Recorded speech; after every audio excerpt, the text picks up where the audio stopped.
Bismillahirrahmanirrahim. Semester 2 students, today we'll start with the poem Know Then Thyself.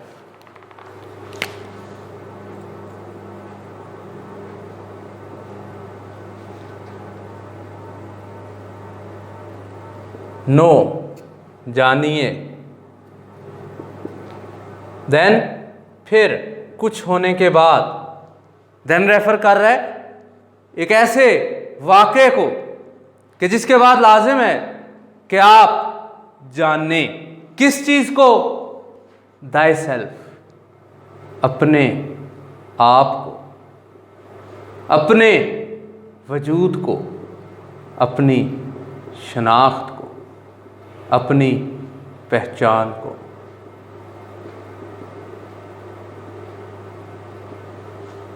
क्यों ज़रूरी है, क्यों ऐसा किया जाए, हेडिंग में हमें अलेक्जेंडर पोप बताता है कि वो वाक़या है जो वो बयान करेगा, जिसके बारे में वो बताएगा और फिर आपसे ये अपील करेगा, ये डिमांड करेगा कि अपने आप को जाने। वो ज़रूरी है, वो लाजिम है। उसकी वजह वो बताएगा कि ऐसा क्यों किया जाए, क्यों लाजिम है कि हम अपने आप को जानें। वो शुरू करता है, नो देन दाई सेल्फ, जानने की कोशिश करें फिर अपने आप को।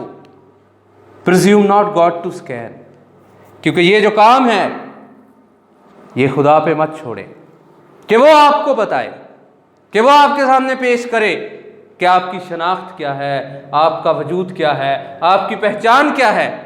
बल्कि ये काम आपका है, ये आपने करना है।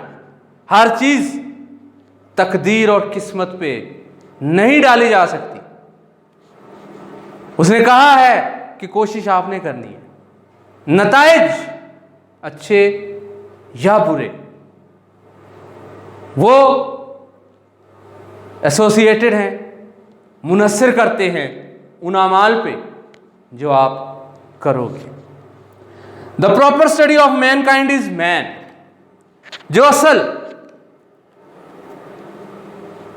इल्म है इंसान के बारे में, वो हमें इंसानियत के बारे में जानने से मिलता है। हमारी ज़िंदगी का कोई मकसद है, हमारी ज़िंदगी बेवजह नहीं है, बल्कि हमारी ज़िंदगी का मकसद है कि हम इंसानियत के बारे में तालीम हासिल करें, इंसानियत को फ़रोग़ दें, दूसरों को इंसानियत का दर्स दें। और जब हम इंसानियत के बारे में जान लेंगे तो तभी हम जान पाएंगे कि इंसान क्या है, क्यों इसको पैदा किया, क्या इसकी ज़िंदगी का मकसद था।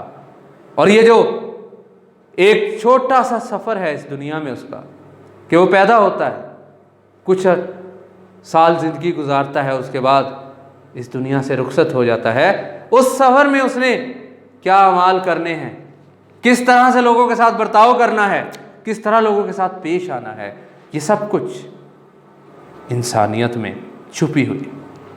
Placed on this isthmus of a middle state, वो इंसान जिसको रख दिया इस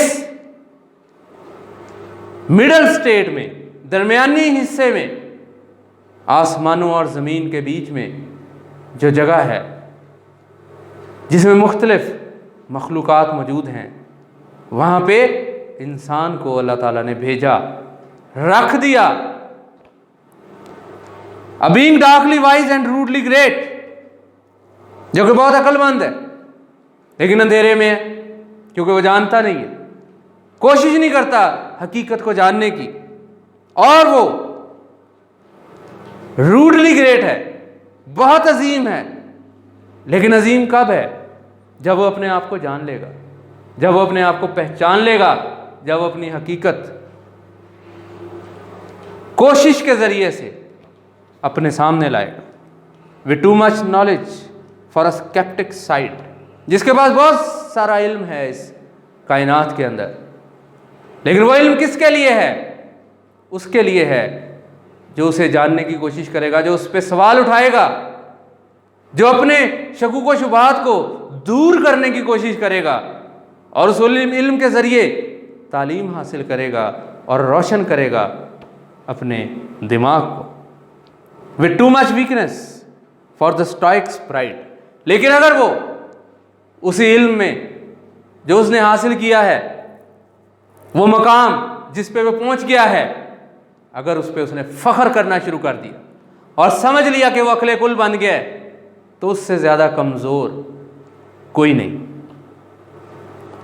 ही हैंग्स बिटवीन। और जो इंसान है इन दोनों पीक्स, हाईएस्ट पॉइंट्स, आला दर्जात के दरमियान में लटक रहा है, इन डाउट टू एक्ट और रेस्ट, और परेशान है, कंफ्यूज है, और उसको नहीं पता कि उसे मजीद मेहनत करनी है या जो इल्म उसने हासिल कर लिया है वो काफ़ी है और अब वो आराम करे। In doubt to deem himself a god or beast. और वो नहीं जानता कि वो अपने आप को खुदा की तरफ ले जाए, खुदा समझ ले, मालिक समझ ले तमाम मखलूकात का, या गाजिब बन जाए, जालिम बन जाए, जुल्म करे दूसरों पे, उसे नहीं मालूम। इन डाउट हिज माइंड और बॉडी टू प्रेफर। और उसको नहीं मालूम दिमाग की सुने या जिस्म की सुने। दिमाग जो कहता है कि और इल्म हासिल करो, और जिस्म जो थक जाता है मेहनत करके और कहता है कि जितना इल्म हासिल कर लिया काफ़ी है। Born but to die. इंसान जो पैदा हुआ है लेकिन मरने के लिए, जिसने एक दिन इस दुनिया से रुखसत हो जाना है, उसका मकसद उसके पास नहीं है।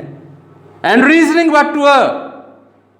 और वो दलाइल देता है गलती करने के लिए, कोशिश करता है, नाकाम होता है, लेकिन असल मकसद नहीं जान सकता।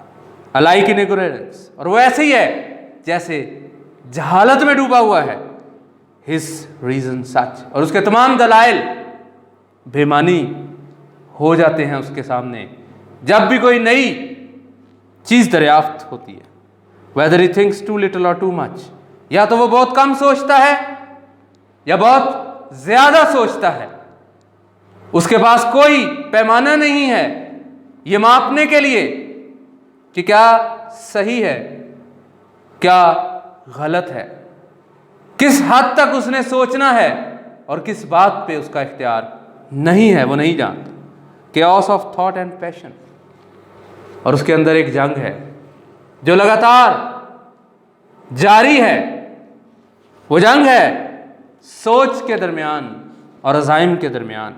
All confused. और हर चीज़ शकूक व शिबहात में लिपटी हुई है।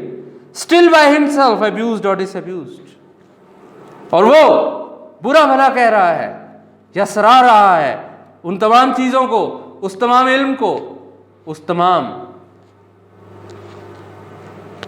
पहचान को जो उसके पास मौजूद है। Created half to rise. उसे बनाया गया उभरने के लिए, एंड हाफ टू फॉल।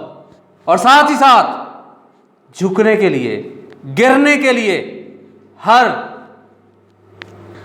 ऊंचाई को, हर कामयाबी को जवाल है और हर जवाल को कामयाबी है। Great Lord of all things. वो काबिज है तमाम चीज़ों पर, तमाम मखलूकात पे, अशरफुल मखलूकात है, सबसे बढ़कर है। Yet a prey to all. लेकिन साथ ही साथ वो इन तमाम मखलूकात का खाना भी बन जाता है, इन तमाम मखलूकात के हाथ में खिलौना भी बन जाता है। सोल जज ऑफ ट्रुथ। और वो मुकम्मल तौर पे सच्चाई को जान सकता है। इन एंडलेस एरर हर्ड। बगैर गलती किए उसे मालूम है, वो जानता है कि सही क्या है और गलत क्या है, क्या करना है और क्या नहीं करना, उसका ज़मीर बताता है। The glory jest and riddle of the world. और यही अजमत है, यही बड़ाई है और यही वो चीज़ है जो इंसान को जीने का मतलब अता करती है और वो जज्बा फराहम करती है कि वो इस दुनिया में मौजूद पहेलियों को सुलझाए। यही कन्फ्यूजन, यही इल्म, यही गलतियां जो वो बार बार करता है और इनसे सीखता है, मदद करती हैं उसको तालीम हासिल करने में और जानने में उस सच्चाई को जो लिपटी हुई है पर्दों में।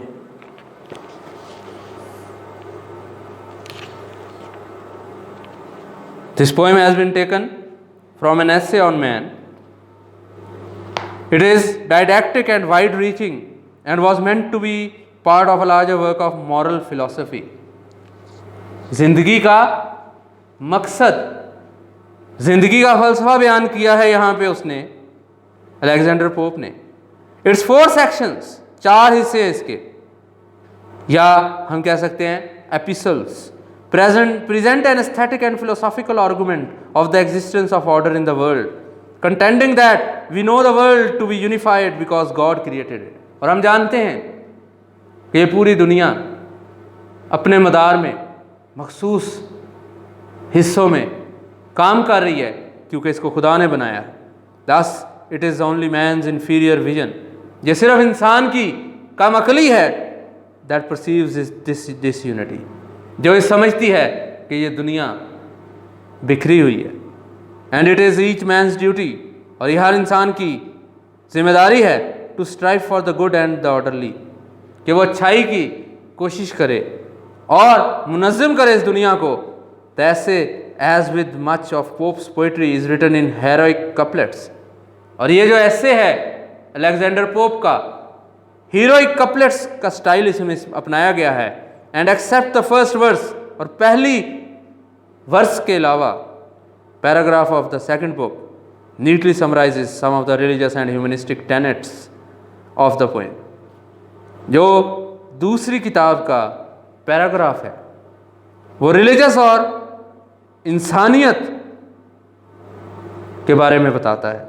द पोएम इज टोटलिटी, और अगर इस नज़म को मुकम्मल तौर पे देखा जाए, इज़ अ रैशनलिस्टिक एफर्ट, तो ये एक दलाइल से भरपूर कोशिश है टू जस्टिफाई, ये साबित करने के लिए द वेज ऑफ गॉड, खुदा के जो काम हैं, टू मैन, जो इंसान की बेहतरी के लिए वो करता है, फिलोसॉफिकली, जो एक फ़लसफ़ा है जिसको समझने से आम आदमी कासिर है।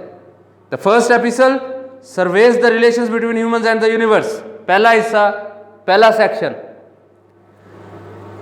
जो राब्ता है, जो रिश्ता है इंसान का और कायनात का, उसके बारे में है। The second discusses humans as individuals, दूसरे हिस्से में, दूसरे सेक्शन में इंसानों को इनफरादियत के तौर पे, फ़र्द के तौर पे जानता है।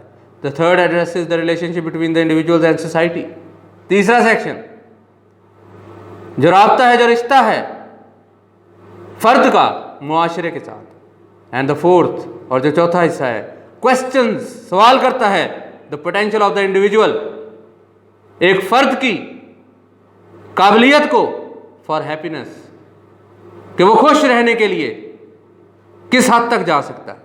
एन एसे ऑन मैन, और ये जो ऐसे है इंसान पे, describes the order of the universe, मामलात को समझाता है इस कायनात के, in terms of our hierarchy, step by step और चेन ऑफ बीइंग, या ये जो जंजीर है, जो ये एक सिलसिला है होने का, by virtue of that ability, और उस काबिलियत के दम पे टू रीजन, दलाइल देने की, humans are placed above animals, इंसानों को फौकियत हासिल है जानवरों पर, एंड प्लांट्स, और दरख्तों पर, इन दिस हायरार्की, इस स्टेज पे।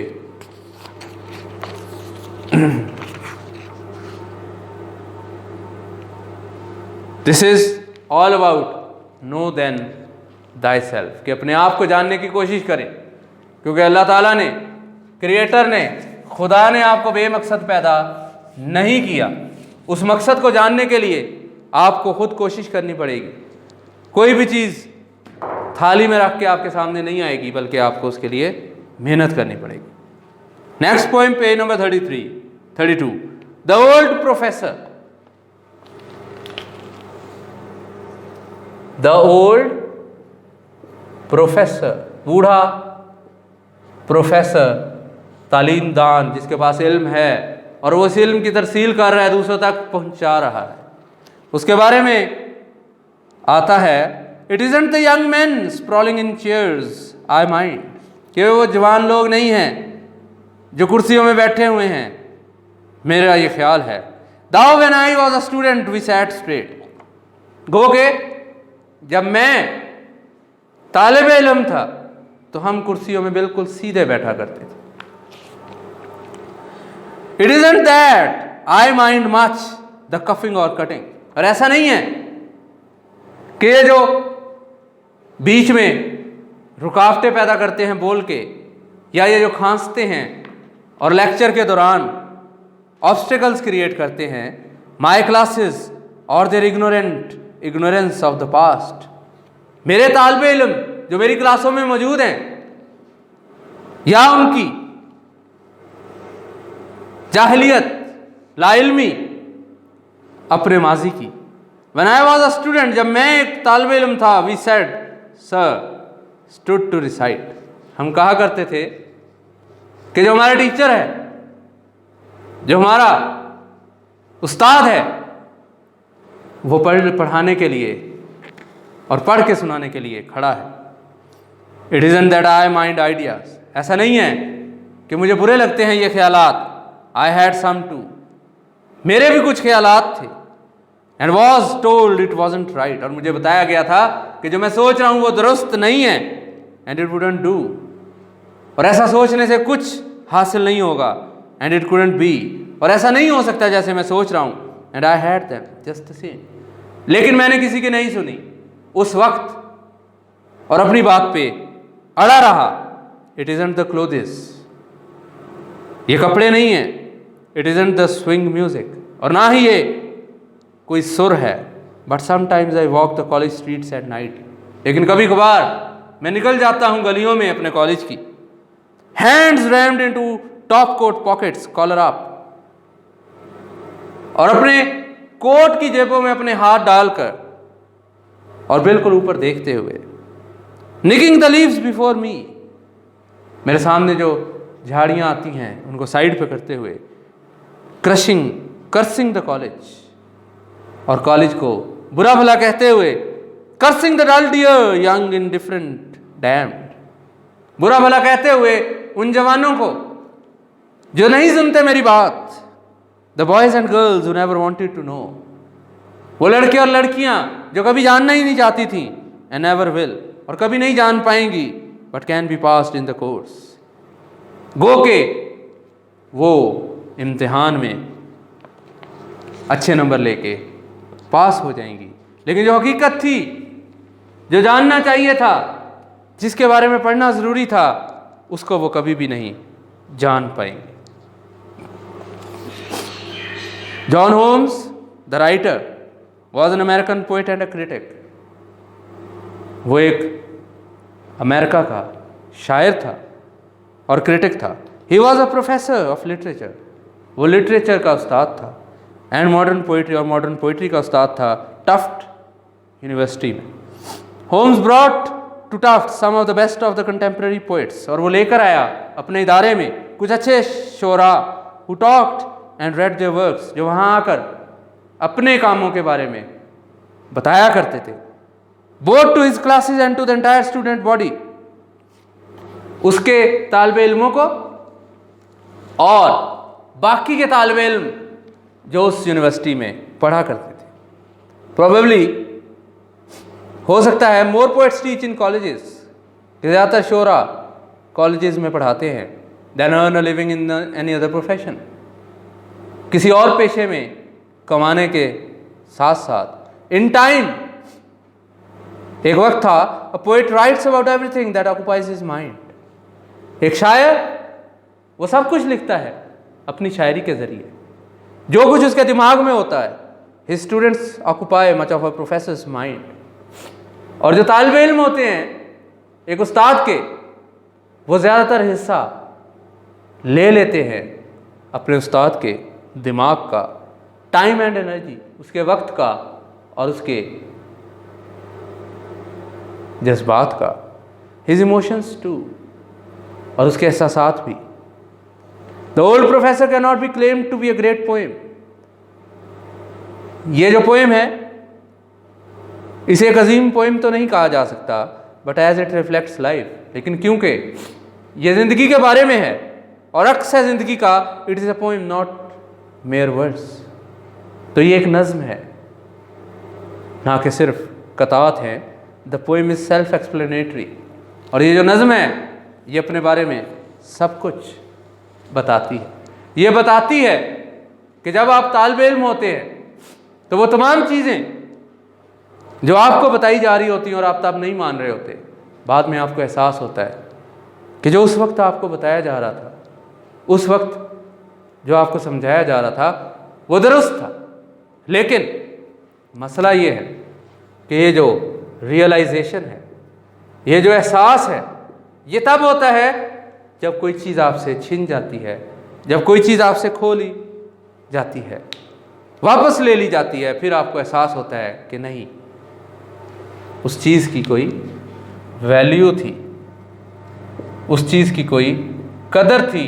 लेकिन time once gone can never be recalled. आप वापस नहीं ला सकते वो वक्त जो एक दफ़ा चला जाए। इसीलिए कहते हैं टाइम इज़ मनी। इसीलिए कहते हैं time and tide wait for none. लहरें और वक्त किसी का इंतज़ार नहीं करते। और सबसे बढ़ के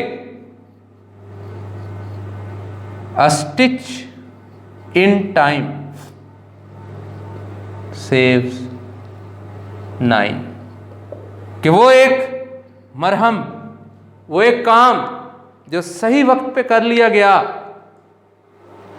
वो बहुत सारा वक्त आपका बचा लेता है। वो आपको बचा लेता है वो चीज़ें खोने से जो बहुत कदर की हामिल थी, जो बहुत अहमियत की हामिल थी और जिनका बहुत ज़्यादा वैल्यू थी। वो मॉरल्स,